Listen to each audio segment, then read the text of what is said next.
Yeah. So this usually goes on your right side. On my right side? Yeah. I And should this- put here, right? Yeah, towards your right, like this. And there's something that I have to hold with my feet as well, no? Yes. And then from there, this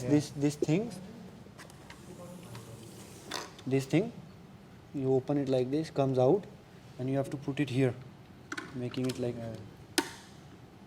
this. It's Stands, so beautiful, man. and this goes here.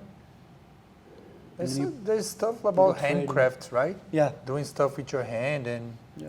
I Make a feel thread. like Make a thread like that. And this is actually, this thread has very, we call this khadi. khadi. Khadi. Okay. Right? So the thing is that it has microfibers. It never touches your skin.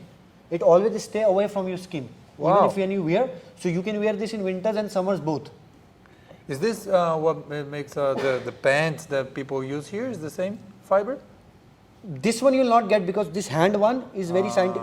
Okay. It creates a gap between I get it. your hair and the cloth. Okay. So there is always a layer of air. So you're not feeling the heat. Yeah, and it's never touching your body. So the Okay. chi, the energy of your body is get it. always active. Okay. Because synthetic clothes and all that, they suppress the Yeah, yeah, energy. yeah, yeah. So this always, get it. you'll feel like very light. Yeah, when it's you're wearing. beautiful. It's beautiful. Yes. I feel like I'm closer to Gandhi now. Yeah, man.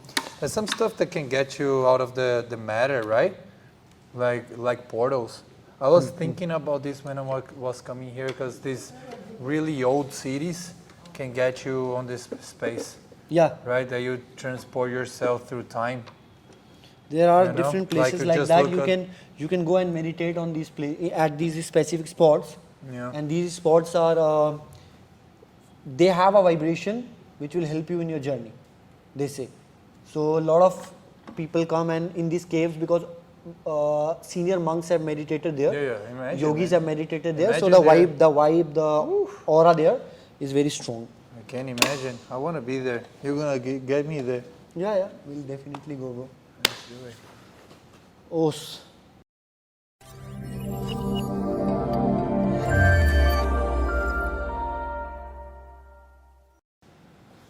Os guys, today I am with Professor Samir Murad from Brazil, Sao Paulo, and Fala Irmão. Great to have you.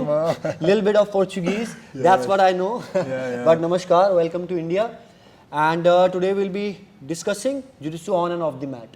Yes. Os. Great to have you here, Professor. Yeah, it's a pleasure to be here, and it's always been my dream to be in India. And we had this great day today on the mats, sharing some knowledge and learning a lot about your culture. That's stuff that I've been reading on and listening to people and like imagining. And it's really good to be here and hear from you guys and feel the vibe, feel the energy. Yeah, it's an honor to be here, man. A pleasure to have you here. Honor is all ours. And I heard you using a word ahimsa. So we thought that we'll keep today's podcast focusing on the art of non-violence through Jiu-Jitsu. Yeah. Right? So I think the way we were training and the breath work towards the end and the all spiritual aspect of Jiu-Jitsu which you have is very similar to what we are trying to do here. So it will be a great podcast moving ahead. And let's get the ball rolling. Yeah, let's do it. Yes, brother. All right. So, Professor, we would like to know a little bit about your experience in Jiu-Jitsu, how it all started, and what is the journey like? Okay, so maybe this is gonna sound familiar to you. Okay, have you ever done something in your life that you felt you already done it? Like, and so I come from a family that we do a lot of sports. You know, my father is really a sportsman, and I've been really into sports since day one in my life. And it was really easy, always really easy for me to understand the dynamics of all the sports. So as a Brazilian, I've been playing football since It's since in the day blood. one. Yeah, it's in the blood. I wanted to be really a football player, and I blamed my father for a long time. I wasn't the next Ronaldinho because my father didn't allow me.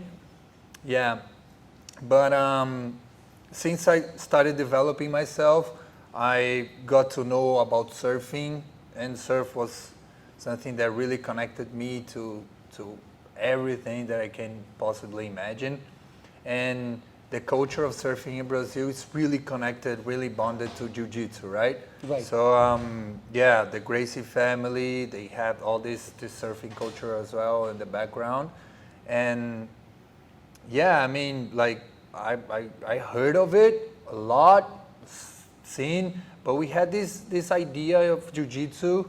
There was a really bad image that the Gracies on the 80s and the 90s Yeah, so left to this is society. between 80s and 90s. Yeah, so they left through society because, okay, so once I understood about Jiu-Jitsu, I really dove deep in the history.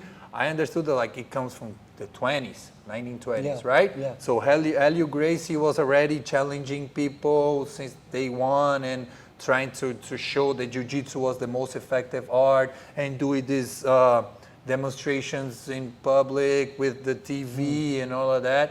But the idea that we had, that everyone has, and a lot of people still have in Brazil, is that people fighting in the streets, in nightclubs, in the beach, and because this was what happened on the 80s, you know? So was it like that Jiu-Jitsu is done by people who like to fight, or it's Yeah, it so didn't like, have the same image which it has right now? you know, so different, because so they had in Rio at the time, so they had the beef about Jiu-Jitsu and Luta Livre, you know? So they had to show, what art was the best one. So Yeah. this is how the Ultimate Fighting started, the UFC fighting started. So they were doing all this type of brawls to show which art was most effective. And then they brought this idea, this concept to the United States, and they started doing that. And then, you know, Hoysi was really thin. They got the thinnest guy in family. Was supposed to be Rickson. Rickson says this in his book. So he was having this beef with his brother, Horion, the one that he would be invaded. going. Yeah, it was he that was going. He was like, no, I'm not going. He kept on fighting in Japan. They got more money. And they were like, okay, let's get the smallest dude in the family so it will shock more the world, you know? They had this confidence about the art. So Hoysi went there and just like shook the world, and then, yeah, it was a game changer. Yeah, and he right? never used any strike, and he used all the pure submission and control Yeah, like techniques. it was some like it was, if you see the images, it was rough, man. Like Yeah. people kicking them in the faces, but Hoysi was always using the front kick that they are really known from, like back in the day, kicking the distance with the So how, yeah, how do like you pronounce that? a bica. Bica. Yeah, a Like, chute. yeah. Like the front kick, you know, just kicking to keep them away, like small punches, but then just Getting into that takedowns and double legs to get close. Yeah, so like they had this huge beef. So the idea was, this was so big in Brazil at that time that they went to TV and they had this competition between Luta Livre and Jiu Jitsu. Like this was in 90s, man, like 95, 96, I don't know.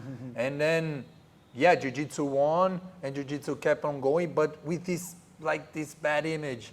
Like Ryan Gracie was always on, you know, going to fights on the streets, on nightclubs, on restaurants, and all of that. So they had this competition between gyms. This is why you like you can see that it's still on the culture. Yeah, it still exists somewhere. The competitive side, trying to prove something. That vibe is still there. Yeah. But how did it change from being this image to now, as you're saying, art of non-violence, the gentle art, the gentle way, which I think more and more people are discovering about that now, and they're realizing how this is a gentle way of practicing. I get like, Jiu-Jitsu is such a unique experience that you have, you know? So it started changing in people's minds, at my perspective, once they understood that, like, okay, this is not going to go forward if we keep on doing this, you know? We don't have to prove anything anymore, you know? So back in the day, they had to prove that Jiu-Jitsu was the best, so make like this, okay, so Karate had this time, Judo had its time, wrestling had its time, but now everyone knows, like, if you don't know Jiu-Jitsu yet, I do know Jiu-Jitsu, I can kill you, Exactly. you know? Like, you don't have to prove anything anymore. Yeah, they have proven it. It's all on the tapes. So So what I can understand about this is that when it's starting to be a sport, you know, the competition part understood, people understood that, oh, you're gonna go there and then you develop yourself, and then once you get in the mat, you can, like, you get free of this idea of competing, you know,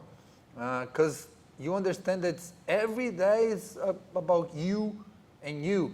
This is what makes yoga and jiu-jitsu like really close to each other, you know? Like jiu-jitsu is a practice that you have to have someone else, but it's always about you. Exactly. In yoga, when we practice yoga, there is no external opponent.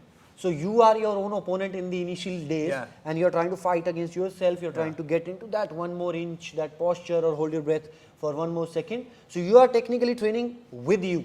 In Jiu-Jitsu, we have someone else, but we have to understand that when you are training with someone else, the dynamic changes, because now there is an emotional connection there. Now there is a physical connection there. So it becomes beyond self. It becomes a way of connecting to people. And there are many elements which comes into play altogether. But even if there's someone else in there, at least in my perspective, in my practice, it's always me with me, you know? There's so many times that I recall, so many memories that I've been over someone or under someone, like being under pressure and having to deal with my stuff. So like images of some times in my life that I was having really trouble, that I was there and, oh, I can't give up right now, you know? So I have this story, like, I'm gonna just try to tell it shortly. I did this trekking in Brazil with some friends in a park that's like waterfalls and stuff. We were there for 5 days, just trekking, like sleeping over the rivers and stuff. But it was really tough, man, like hiking, like physically really tough. And then lots of times everyone, like I had some friends and they were not prepared to that, you know, it's like the mental part just start breaking.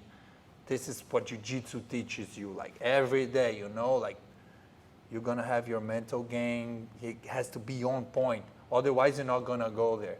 This is why just 1% gets to the black belt, because the mental part breaks you. No, I'm not gonna go there today, you know, like I'm relaxing at home. Like, what am I gonna be there? Like, it's gonna be so much suffering, and there's this fine line between pain and pleasure that's understood in the same areas of the brain. And then once you understand, like that, you after the pain, there's so much pleasure that comes on. You start like reaching out of it, you know, start feeding out of this energy of pain and suffering and overcoming stuff. And then once I just went out of this trekking, I went back to training. It was like a month without training, like, you know, traveling and stuff.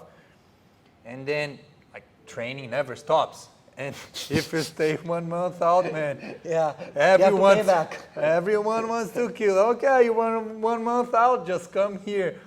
And then I remember, like, this dude, like, huge, like, really strong partner of training back in Barbosa. And he was smashing me. And then we were talking today at that point that, like, the passing guard, the guy that's passing, be like, I'm gonna put you in a position that you want me to pass. And he was in that type of position. It very uncomfortable for it was really uncomfortable. And then I just felt like the surrender time, you know, I'm gonna give up. And once I felt that surrender time, just came the image of me on the hiking. So you had that reference there. Yeah, like just came like I was with my eyes closed, you know, at that time. It was like so much pressure, so much suffering, you know. And then I just went right back on that time of the hiking and I was like, no, I'm not gonna give up. And just like started like pushing and with the elbow in the face and whatever, just closed the guard and like just came this huge rage. But this shows us that how Jiu-Jitsu is not just a physical practice, but it has a huge element of psychology behind it. There's a psychological element which is there. This is why I'm saying, for me, of course there's someone else there. There was that dude that was pressuring me, but it was me with me, that I'm not gonna surrender, you know? And then life gets tough, man, like out of nowhere. everything is fine, you're feeling fine, everything is great, and then just boom, in your family, there's a disease with someone else, Yeah. someone dies, or like your girlfriend breaks with you out of nowhere, or whatever, your dog goes away. I don't know, something can happen, your business goes bad, and then you gotta, like, you have to be able to deal with that. With that, because it's the same pressure which Yeah. we are trying to simulate on the mat. When we face the pressure on the mat, and that's the same pressure when we go out in the life, that is where we have to actually understand how to utilize the power of Jiu-Jitsu. It's actually off the mat. Yeah. And recently there's a book called Healing Trauma Through Jiu-Jitsu. So I think now the image of Jiu-Jitsu is slowly changing from being a competitive sports or being a combat sports to more as an art which is helping people to overcome that trauma, like the images you were saying, Yeah, to yeah. overcome your past and accepting that, letting go, and getting into a state of mind where you're always present on the mat and dealing how to deal with those tough situations when they will replicate in your life on the mat. I think this is a funny thing.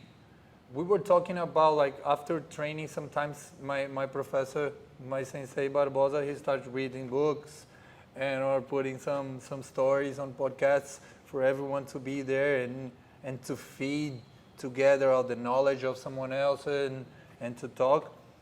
And we got into a conversation that he said, like, lots of sports, especially jiu-jitsu or martial arts, the majority of people that be there, they were bullied.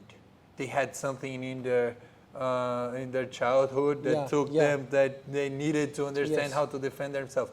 So I was the youngest of 3 brothers. And man, it was tough, you know, it was rough. My brothers, like, it is what it is. 2 older dudes at home, and I was the smallest, and I had to surrender every time, you know, like this. And this maybe was part of my personality, because when I went to school, I was the bully, because at home I was bullied. Because you if you're feeling insecure and being pushed down by someone else, you tend to hold that and put the same energy on someone else. Same happened to me also. I was bullied, and I actually faced violence, and I had that trauma when I started training martial arts. So I can definitely relate to what you're saying. This is what we were talking about before, and then once you get confident about yourself, like, the anger just goes away, you know? It's something that just relieves you, you know? So prior to practicing jiu-jitsu, I was going to fights like every single weekend with my friends and my brother. Of course, there's the part of the time of your life as well, because, like, kids from 16 to 20 years, you know, like, too much testosterone everywhere, like, you go, like, fighting over girls, and it is what happens to males. I can see that, like, I have a little brother now, like, see his friends, and I was in Brazil now, been traveling for 3 months now, and I was their teacher, so I was teaching jiu-jitsu to these kids and trying to show them that this is not how you're gonna develop in life, you know? Yes. But once you get secure of you, once you get understanding of what you have to do and how you can defend yourself from a lot of types of different situations, you just don't engage in them anymore. Of course, there's, you know, I've been struggling with this, the idea of ahimsa especially, and love through everything, you know. This is something that I really believe in. We were talking about Gandhi, you're showing me, like, I've been reading books and studying his history and through his family for a long time. And this moves me and gives me joy about, like we have something, you know, like, we have to connect, still bond.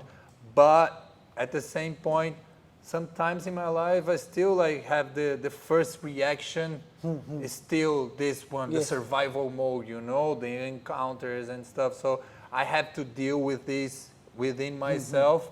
And of course, man, like, if I look to someone, like a regular dude in the street, and then it happens a lot in parties, especially, you know. Someone just starts talking to you, like, man, you don't want to do this, right? Yeah. I mean, With time, I think the more time you spend on the mat, you learn how to deal with your emotions. because in every session, somehow or the other, you are dealing with one or the other emotion. Maybe you are coming from a bad day at your office, maybe you have a very bad day at your home, there is a situation going on, maybe a financial situation, a health situation.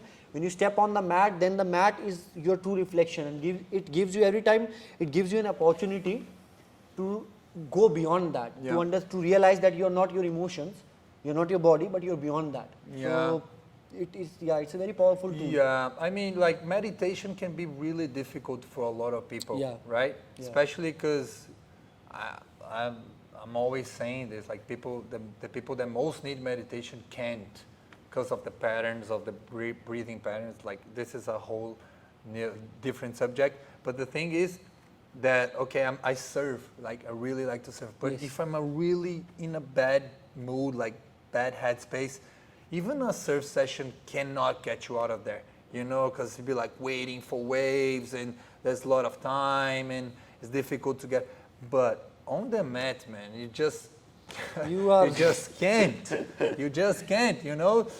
Once you start like rolling, you just go to the flow mode and then everything stops. It's really similar to cold baths, to ice baths, you know. So it gets you out of there. They just go on your you come back to your breath, and now you're again. Yeah, you have to survive. You know, get to the survivor mode, and then nothing goes over your head, and then at least for 30 minutes after the session, in between the session, 2 hours training, and then 30 minutes after, you're not gonna think about the problem. Yeah, so you have that clarity at that time, and actually you find the solutions to your problem when you're not focusing on the problem. When you have that clarity, at that moment you will suddenly, there will be a flash and you will see, that is the solution. Yeah, because you open space in between thoughts, right? Because when you're in this, the mania, right? So something happens, you just overthink about it. There's no in between. It's one thought to the other one, to the other one, to the other one. It's always the worst situation ever that can happen. So when you open space, there's when the ideas and the solutions just come over. And that is the space I think everyone is trying to discover, trying to find within their practice, whatever their practice can be. Like you see Buddhist monks meditating, you see yogis doing different postures.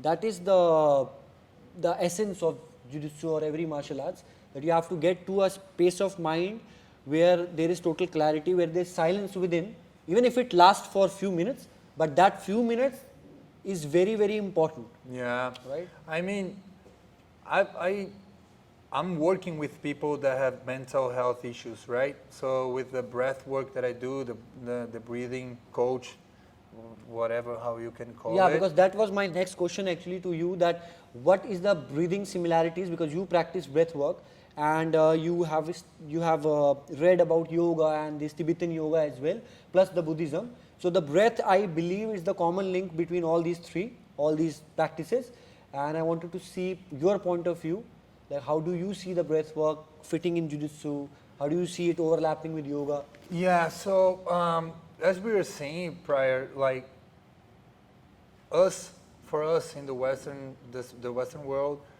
like we have to we have to have the same language. So I'm here. When we met, you were like, namaskar and all of that. And if you go to Japan, you do like this, you bow down. Like where I come from, we do like, hello, how are you? You know? So there's different types of communication levels. So if I start talking with people about breath work and, okay, so if you like breathe through your left nostril, you're gonna connect to the moon and to the yin, the energy of the... And then everyone will be like, okay, this dude is crazy, like, you know? Exactly. Well, if I come through for a perspective of the modern science, right? So the left nostril can activate your parasympathetic nervous system. That is the system that is gonna make you feel more relaxed, and you can feel it. When there's more saliva, you just reach that point, like, the Ujjayi breath. The yogics are really used to, they use it, but the way that you communicate it is different. So when you do, like when you activate your throat, right, you activate the vagus nerve. There's the one that signals the parasympathetic nervous system. And so it's the same thing. Exactly. But I'm talking. We have Ida, Pingla, Sushumna. So scientifically, what you are saying, because nowadays what I believe is more and more people want to first get the intellectual understanding of something and then practice. In the old days, it was used to be that you practice and then you get the understanding automatically after Yeah. practice, practice and practice. But now people need to intellectually first grasp the concept Yeah. before they can get motivated to get into that practice. Yeah. So I believe that scientific approach towards breathing and towards the work we do is very important, as you're saying. Yeah, but I mean, it's important Yeah. to reach people. Yes. So what is our goal, right? As human beings right now, what is our dharma? What we want to do? What is our purpose? We want to try to expand our knowledge, Yeah. to make this a better place for everyone to Yes, live, yes. and to take out the suffering of these people or whatever. Exactly. But from who? From our suffering, Yeah, right? because the From conflict is yeah. within. It's It's not ours. outside. It's always Yeah. the conflict is So within. the stuff that I my journey of learning the knowledge that I could be people could share with me, some of the guys that I look up to, or women that I look up to, and that got the glimpse of what they did, you know. And this is something that I was passing, you know. There's the suffering that was going inside of myself, right? So, but I'm not special. Of course, everyone's really special. Yeah. But man, your issues, they're really similar to mine. Like, so you're from India, right? Look, you're from Delhi, I'm from Brazil. And then we are talking as you were my Yeah. neighbor, right? Exactly. Because we are Exactly. human beings. This is why, like, soap operas and cinema, we are relating music. It's, if you take a movie or a music or something from the 50s, 40s, or whatever, like a painting from the 800s, we were like talking about relationships, Yes. you know, and people, and everyone is really equal, right? So my suffering is gonna relate to someone else's suffering. Yeah. So if I found a way through this, I just need to understand how to reach people, because Yes. once I needed the same thing, you know. It was really important to me to understand, because it made clear to me, Yeah. you know, like carbon dioxide, oxygen, you know, the balance between them, and what if I hyperventilate, what happens to my body? If I hold my breath, what happens What to my happens, body? yeah. This was so right to have the control. Like almost, I like to say this, that I can be able to give the remote control of your own body to you, so you Yeah, can do that whatever. switch. Yeah, You can turn this it is the on, turn breath, it off. right? This is the breath. But like at the same time, like you don't need to know anything. If you just practice and feel, Yeah. this is what we were talking. I can say a lot of things about water, that you can smell it, you can taste it, like it's transparent. I can say a lot of things. It's H2O and all of that. But once you just dive into a pool for the first time, you be like, what's happening? What is this? Like the feeling, you know? Yeah. You can't It describe can it. never be. It's an experience. It's an individual experience. Yes. It can't be defined by someone else's experience, because Yes. you will realize it by yourself. Yeah. We can, as teachers or someone who is trying to teach, we can just point Yeah. towards that, but they have to realize by themselves through the practice. Yeah, so and I feel it's such an honor to me to be here and at this magical place on earth. The people, like really ancient people, just devoted themselves to understanding like the connections that we have here. Sometimes there are some questions that they don't have to be answered, right? Yeah. But these are the questions that have been haunting like the whole human race. Yes, it's the same forever. question. Who Yeah? am I? Yeah, who am is I? What am I doing here? Yeah, What's what's the coming after? purpose? What's the purpose and all of that? I'm the seeker guy, you know. I feel that you are as well. But I think that sometimes we just have to understand the language Yeah. that we are Yeah. talking. Yes. So you guys are talking about this for millenniums. And now us from the Western, we're just getting you guys into the labs, and we're trying to say like this huge science guys, scientific guys, and professors be like, we just understood, we just discovered. New like, breakthrough, new discovery. okay, man, you didn't discover anything. This has been saying like for ages, you know, millenniums. But if this is the thing that we need to do, and there's something that I really wanted to ask you about yoga, because what I'm thinking that's really interesting about my work is that I have reached a lot of men to make this like to self-knowledge part and understanding themselves and just being comfortable closing their eyes behind me, like beside me. Yeah. Okay, so okay, close your eyes, and then like a dude be like freaking out, like Yes. I think the most what difficult. is he doing to me? You know, like being in this position that's really uncomfortable. The Exactly. thing that I want to ask you about yoga is that like yoga for millenniums were just men practicing, right? Like women couldn't even practice, and then the Western just like twisted it all up and just like it's like almost like a women thing. To a man doing yoga is something that's really difficult. Exactly. So how do you put yourself in here with this masculine energy about Jiu Jitsu and like but having this approach that can be a little with the feminine energy of the body, right? Right. So actually to understand yoga properly, we have to understand that within yoga, there are many different paths.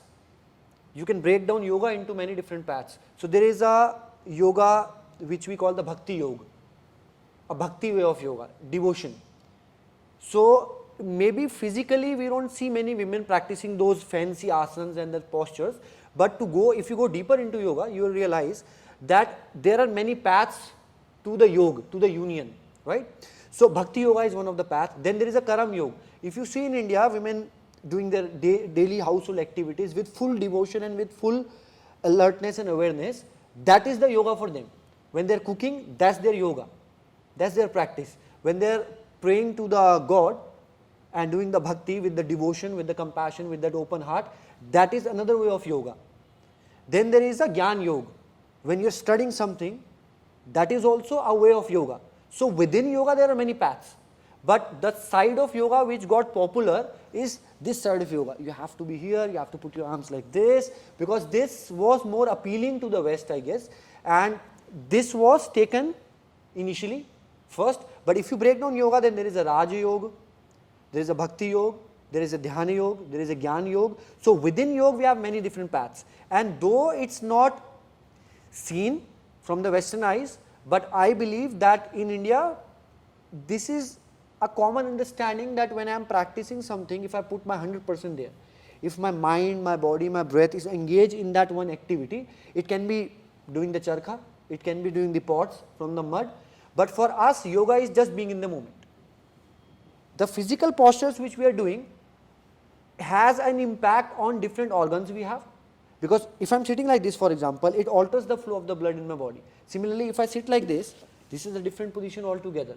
So we understand the minor points of that, and I think anyone who is practicing, it's not about just you have to practice for a long time. Anyone who is practicing yoga, they can have any path, they can choose any path. They don't have to be flexible, they don't have to do certain amazing asanas or postures to understand what yoga is.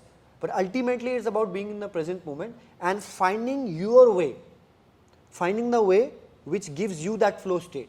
If you find your way with your positionings, with the breath work, good. If you find your way by serving, then that's your way. If you find your way by studying something, and that connects, in the old days you'll see in the Gurukul system, Shastras are there and the kids are going through the scripts like Buddhist. Then there is a way of yoga which deals with the sound, the mantras. That is another way, that you are using the sound to reach to the same destination. Then there is a yoga of yantras, that you are using those external tools and the 5 elements, you are using them to reach out the same spot.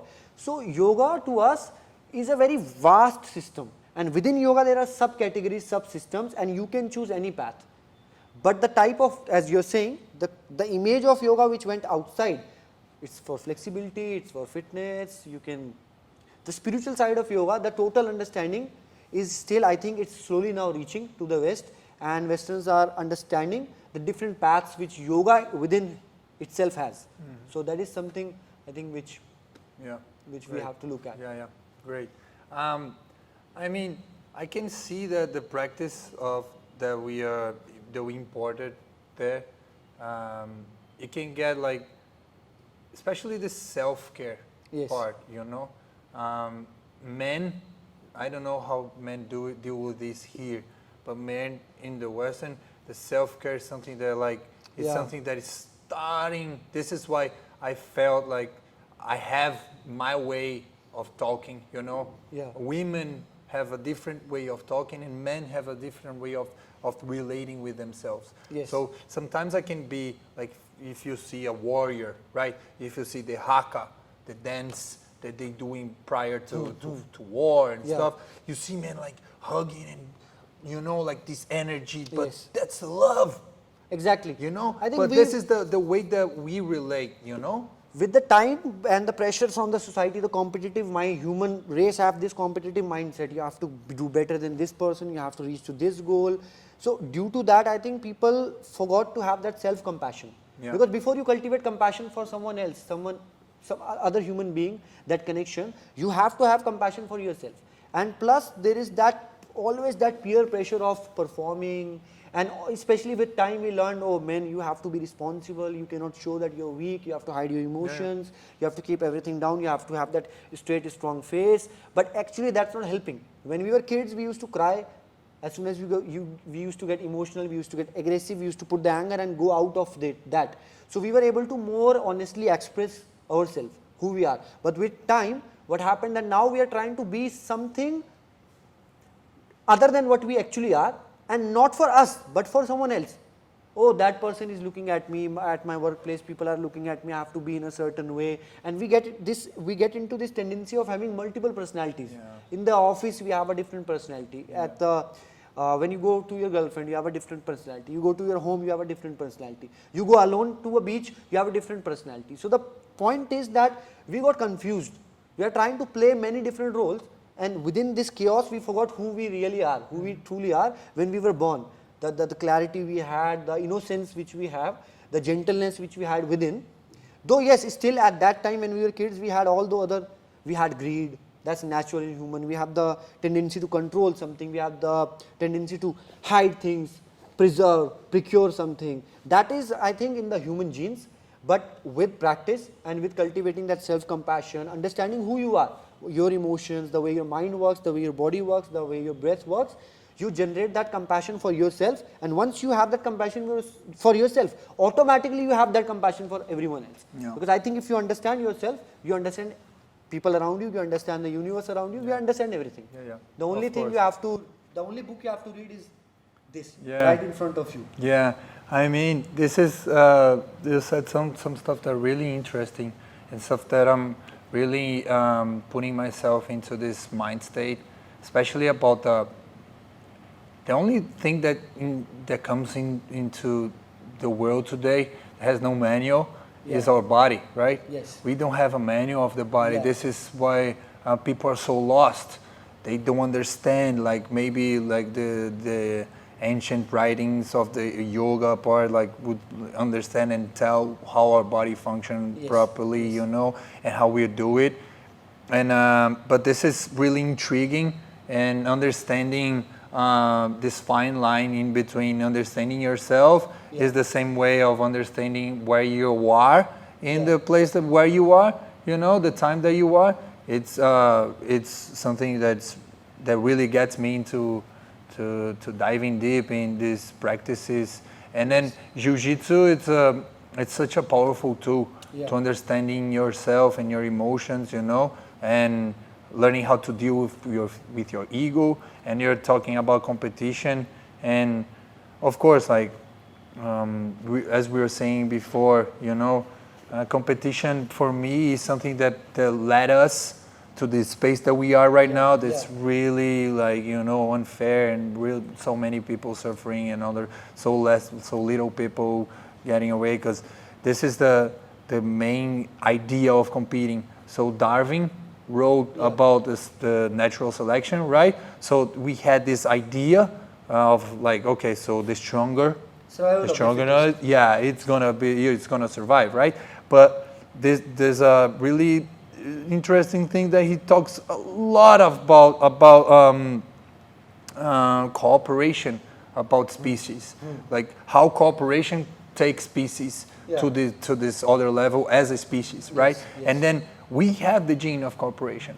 You know, if you see a video of someone like skateboarding, you know, and going to a slide and then smacking the falls and be like, oh, you feel that pain Yeah. right away. Or if you see a kid smiling in the street, you smile. So we have the gene Yes. of compassion Yeah. and of cooperation. Exactly. But this one it is been taken away because Yeah. of the education system and the politics and all this competitive mode that we have to be better to get the better jobs, Yes, to yes. get the better house.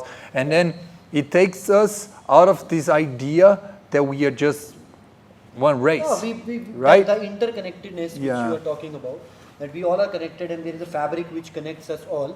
And it's not that individuality, there is a separation which is coming, but we are not separated technically. We are part of this Yeah. one big thing. Yeah. And as you are saying, with that pressure and the separation which is there, we are unable to get into that connection. Yeah. And I don't think you need to practice to reach to somewhere. We all are already connected. We all have that self-realization within us. We all have that. But there are certain things which are blocking us to realize that.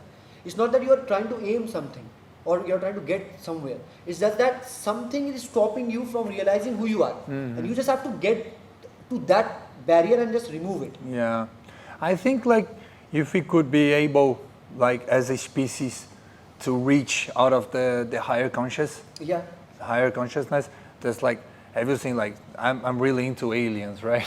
ETs and stuff. And then when you see how aliens in sometimes they are perceived as one consciousness, and then when one dies, all of them suffer, right? Because this is just like a lot of beings, but they respond to one older. Yes. Like this is how ants work. Yeah. Right? Yes. Or bees or anything. So if we could like reach at that level of, but it would take our individuality as well. Yes, yes. But at the same point, it's getting us straight apart, you know? So, I mean, it's difficult to know which one is the way. As you're saying, there needs to be a spiritual revolution Yeah. that the human race can evolve and reach to a point where they realize that we all are one. Currently, we are trying to be one in the billion, one Yeah. in the billions. Oh, look, I'm this. Yeah. But that you are already what you are, and then you Yeah. don't have to be anything. The more you try to be something, the more you're going away from what you are actually. Yeah. It's just that you have to be who you are, and then naturally we all are connected. Yeah. There's no secret formula to it. Even the practice is not that tough. You don't have to go in caves and all that, right? That is the traditional system. But because that is the easier path. You can go in the cave, you can block all the sensory inputs. I don't think it's that easy. No, technically, but that is like that environment is But I not get it, conducive you get it, to yeah. practice. Yeah. But nowadays, when you're living in the modern world, when you have to deal with your family every day, you have to deal with your business every day, you have to deal with your profession every day. In that scenario, you have to find your space. Within that situation, you have to find your practice, and you have to evolve from just seeing Jiu Jitsu as a practice to seeing Jiu Jitsu as a way of life. You are doing Jiu Jitsu even when you're drinking water, you are doing Jiu Jitsu even when you're talking to someone. Currently, we are doing a podcast, but actually, it's being in the moment, doing Jiu Jitsu right now, here. So, once you get that kind of understanding, every second is a practice of cultivating your compassion, being gentle to others, because aggression and all that is, as you were saying, it can come up. Yeah. But that one breath gap between the reaction and the response, Yeah. that one breath makes the entire Yes. difference. Yeah, I mean, like using the metaphor of jiu-jitsu to life for me, it goes way beyond only the idea of the how to deal with stressful situations and how I can manage all of that. You know, for me, like the dance between using what you are what you have available at that time You know, so today we're talking a lot about like reactions. You know, I'm making you react Yes. in a way, so I'm gonna use your reaction in my favor to Yeah. do something. So this is just willing to understand how everything's flowing.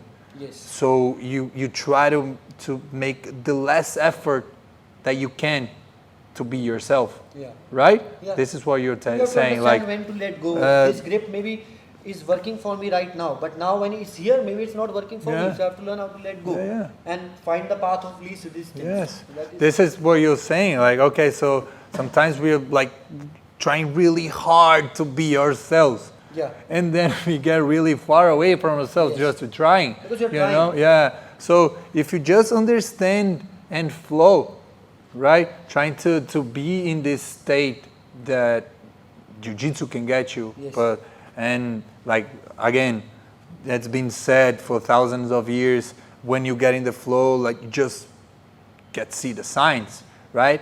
And then you just become a superhuman. And then when people be like, You actually- why you- so? you become a human then. Yeah, maybe. Yeah. Just become a human, right? You just Yes. become a human. Yeah. You always meant to be. Yeah. And then everyone just be like, why so many good things going on your way? I'm like, yeah, I'm on the flow. And this Yeah, can be you have to have practiced. that gratitude which Yeah. we discussed. This- because every breath, you don't know that next inhale is coming or That's not. it. You don't know that if you'll wake up tomorrow or not, That's or it. maybe we'll be able to sleep today or not. So life is very uncertain. Yeah. We have to cherish each and every moment, cherish the connections and the opportunity. Just being on the mat, being with you, everything is Yeah. just a big. We were talking about this, you know, like this is, you can practice, you know. Gratitude is a practice. Yeah, every Like, second. yeah, every time, like you just change your mind state. Yes. And when you change your mind state, your state of your life is gonna be changing as well. Yeah. So you just gotta understand the patterns. And like this practice that we do here, of course, yoga can get you there, like climbing can get you there, surfing can get you there, a lot of stuff can get you there. But if you don't understand how your mind works at that point, you're never gonna understand it. You're never gonna understand how to be grateful for a loss. Yeah. This is how I talk to the athletes that I work on. You know, like we do a mental coach that if you can feel that you were a champion on the time that you lost, like if you can change that energy, the energy of a loss Yeah. there to becoming a champion, using the loss to you, man, just get prepared. So only good things are gonna happen to you. Exactly. And I've seen like those guys that are like, well, they weren't winning, like same competition level, they weren't winning, and like out of nowhere they just like boom. Like the jiu-jitsu was the same. Yeah. They weren't doing like this crazy, techniques, different ones. No, this all on the mind. They start believing in themselves. Like, Yes. there was the confidence that we were talking about. And then this is something that you have to practice, visualizing. And then this is why once you get to this point, you don't have to fight, you don't have to compete. If you lose, you're grateful because maybe the best things in life happens after a loss or a failure or something. So we have this exercise that we do. They're like, okay, sometimes people just get remembering the good stuff for their life, right? So, okay, get a really good moment in your life. Okay, when you met your girlfriend, right? It was a really special moment for you, right? So I want you to go back to the To that memory. Because to the memory that was of a bad moment prior to that good moment. Yeah. Yeah, and there was I'm sure there was a bad moment before a good moment because life is like this. Yeah. You're right. So you're gonna be feeling like gratitude for the bad moments, and once you feel gratitude for the bad moments, man, it's always good, right? It's always, yes. It's Because always good. Because I think what happens is when we go back to a memory, that memory is not just a visual memory in us. That memory has feeling. You feel the emotion, you feel the pain of that memory. So you are actually going back. And if that memory is very traumatic, in my case especially, I can relate to it. If the memory is very traumatic, then you're kind of reliving that moment. And whatever you felt in that moment, you're feeling again. And that is actually stopping us from being here. Every time you relate to that memory, again now you're back there. So you have to let go that. You have to accept, get into that gratitude mode, accept self-acceptance mode, and accept that I'm sitting here because I saw that. I'm sitting here because I was bullied. That's what got me into martial arts. So everything is a journey, as you're saying, and it's like turning the pages of the book. Yeah. If that page was not there, then we will not be doing this podcast. Yeah, and I mean, the best things in life happens in blank pages, right? So it's funny because people want change, but they don't want to be changed. Yeah. You know, they doing every day the same thing. Same thing, and so they expect something different. There's never gonna be something different if you're doing every day the same stuff. So yeah, this is how Jiu-Jitsu can be really important in a physiological part of saying, you know, like creating like new connections. So every time that you learn something new, you change your brain. Exactly. Neuroplasticity says that. I was studying neuro-linguistic programming, NLP, and exactly same thing, man. It's you have to understand how the mind works. And once you understand how your mind works, then it's easy to like play around. Until you don't understand the mind is playing with you. But with practice, you reach to a level where you understand the mind, how the mind works, and now you can start giving those software to the mind. You can change the images, you can change the picture you have of an incident, you can turn it blank, you can relate it to something else, and higher level practitioners of NLP, they can get you out of a habit like in seconds, just by rewiring how the brain works, because they understand how the mind works, how the brain works. So it's really interesting diving deep in these types of practices, and like this is the main subject, how Jiu-Jitsu can be a part of it. Like every day you're learning something new, you know, and you taking you out of the comfort zone. You unlearn something every day, and you learn something new every day. You unlearn you have a habit of doing this, and you unlearn, oh, boom, let's be here. So you're unlearning and then you're learning, unlearning and unlearning, and that's the cycle. Wow, this is so interesting, because I was talking to a friend like a few days ago, and she didn't know anything about Jiu-Jitsu. She's a Brazilian, so sometimes like Europeans can't understand it. And she's like, okay, but what is this? Like, I was like, this is a universe, you know. It's never ending. Never ending. Like you are from India, right? Like you're the first black belt in India. This is such a great thing to accomplish, right? It happened by just like that. No, I started. I when someone comes to the dojo, they say you are the professor. I just say I'm the first student. Of the dojo. I just started earlier, and because of the Jiu-Jitsu community, the open-mindedness, the connection, the compassion, for first 4 years I was learning through books, and then because of the community, I learned my Jiu-Jitsu. Because of my professor, he came all the way from there, never charged me anything, dedicated his life on the mat, and not just him, all the entire Jiu-Jitsu community. So my Jiu-Jitsu knowledge comes from people like you. I learned a lot of things from you today. But the thing that I'm saying is that today you showed me a foot pick that I've never seen in my life. So you're like doing all this like flexible stuff. I was like, okay, do the yogi jiu-jitsu that I want to see. And then I just like grabbed my foot in a way that I've never seen it. So this is never ending. And I never seen it anywhere. Like I'm a freak. I'm a jiu-jitsu nerd. I'm always like going up and training everywhere, like training with every time with different people, because relations get like, it's something that moves me, you know. And I saw that today. It's like, man, jiu-jitsu really is it's always evolving, never ending. You know, it has like this huge space, like universal. So this is why this can be so humbling, you know. So this is another thing that I've never felt this, right? because I came to Asia now. I was in Indonesia there. And then everyone was like, no, because you're a black belt, black belt, black belt. I was like, man, black belts in Brazil are like grass, man. In my gym, like 70, you know? Like, there's everywhere. Like, there's nothing, you know? But like, when you get to the place, oh, it's a black belt, man.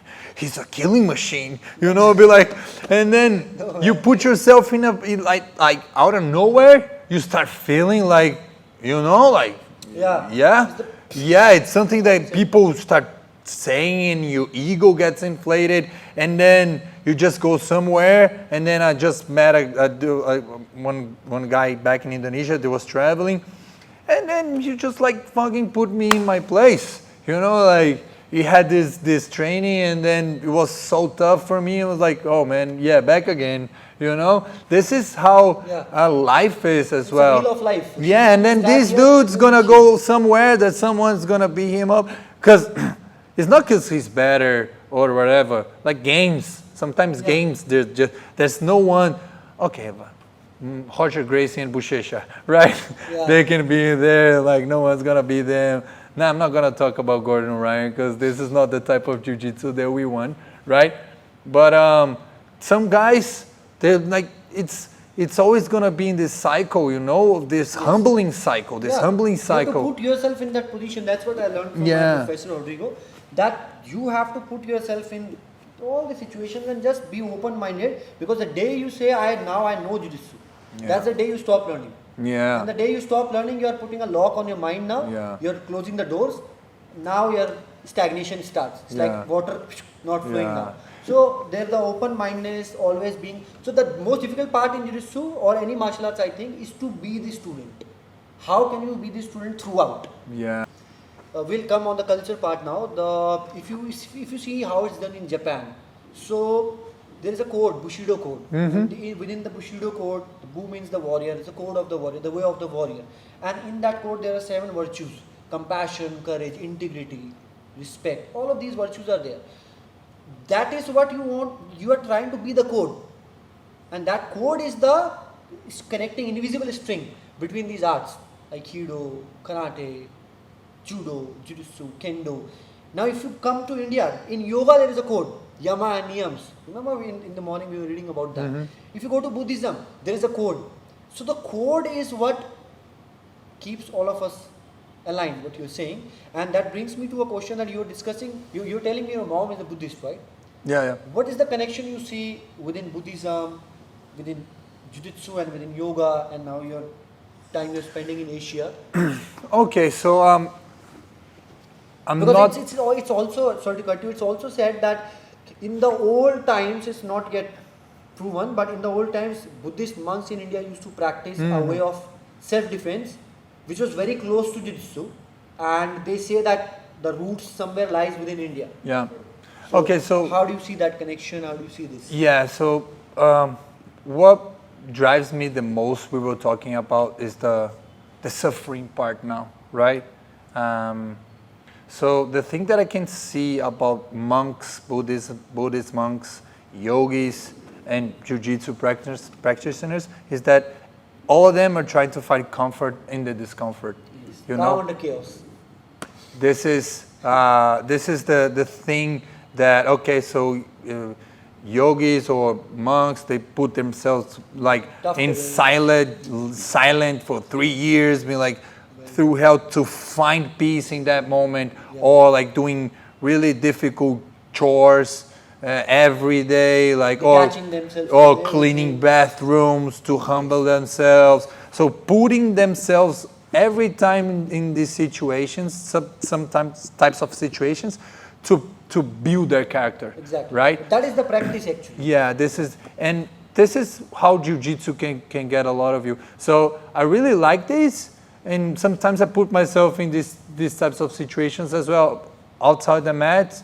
So I'll be like 30 days making rejections, like being rejected to get better in the rejection point of view of life, you know, and 30 days smiling, or 30 days of compassion, or trying to make this, you know, to build my character, you know, and and trying to get out of my comfort zone. Yes. But yeah, I mean, like in the practice of jiu-jitsu, what I think that it relies a lot of it, of course, the path, the moment, the now, and being present and being in the flow, but the suffering part, Yeah. you know, Yeah. it's like it's way better to surf than to train jiu-jitsu at the time that you're training. Yeah. Especially when it's a hardcore training, right? And especially when you get smashed the whole train, you know? And Okay, then you are into that yeah, and cross-training, then so- you go like to these places that people, so you always like, Almost you end up in a cave only. yeah, you're in the dark cave. You're in the it's like cave. Batman. Yes, You're you're in the going into cave. your fear This and is then- yeah. This is the thing. Like, and then you appreciate the effort that they all like you were doing, right? So I remember, you know, Hidezuki. There's this guy now that's winning everything in black belt. Like, so I remember that I was a blue belt and he was a purple belt. No, I think he was a blue belt as well. And I was training so hard to Brazilian nationals and stuff. But at the time I worked a lot, you know, from 7 to 8, you know, that time. So I couldn't train that much. I was training 3 to 4 times a week. And I really wanted to do good because I really dive into it. And then I remember that he came to the gym to train, and he smacked the shit out of me. And I was like, whoa, man, I want to throw my belt away. You know, what am I doing? How could this happen? And then I was like feeling so bad. I was feeling so bad. And then I remember that I was driving and just like I had this moment of clarity. So this is the last one. This will conclude that. So, Professor, how do you see the art of non-violence or ahimsa, which is the Gandhian thought and which is in the Buddhism also, and they say that ahimsa, non-violence, is the most powerful thing. How do you define that on the mat or within your jiu-jitsu journey?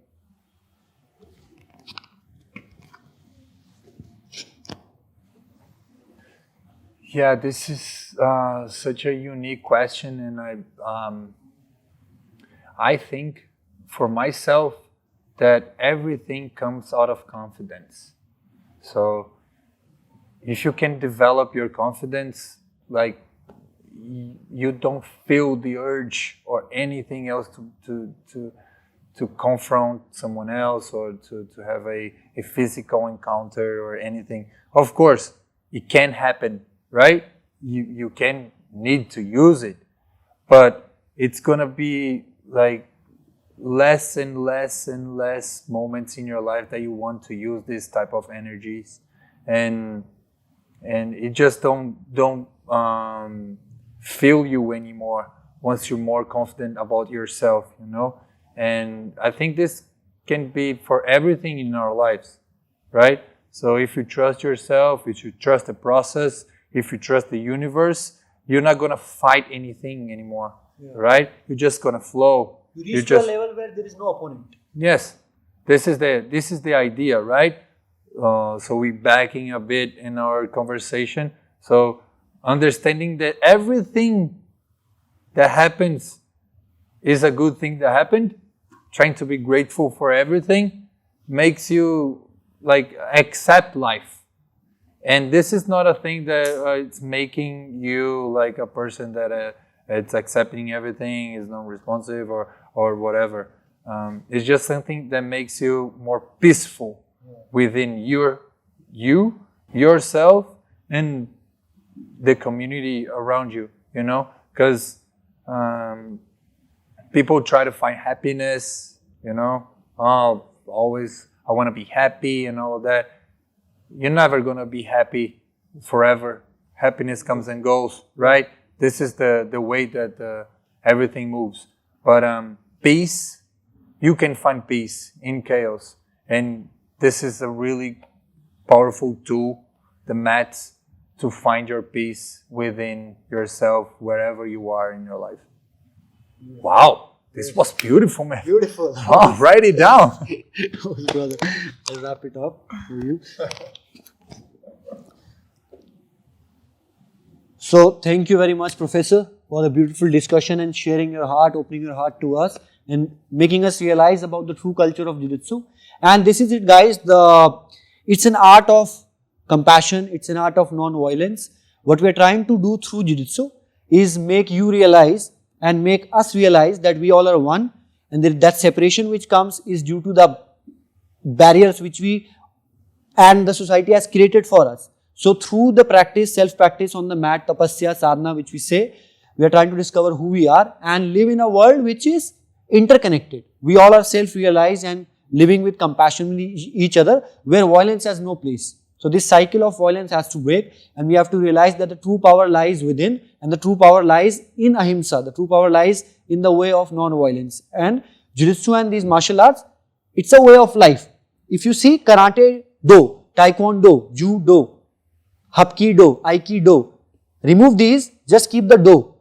Jeet Kune Do. Do means the way. A way to what? A way for what? That is what we want you to find out for yourself, because the path will be yours, the truth will be yours, though it's one, but we all have our own journey to reach there, and that is what the mat gives you. An open space where you can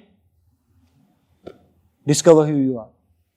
Thank you very much, Professor. Thanks. It was a really pleasure to be here. Likewise. Likewise. Os, guys. Thank you.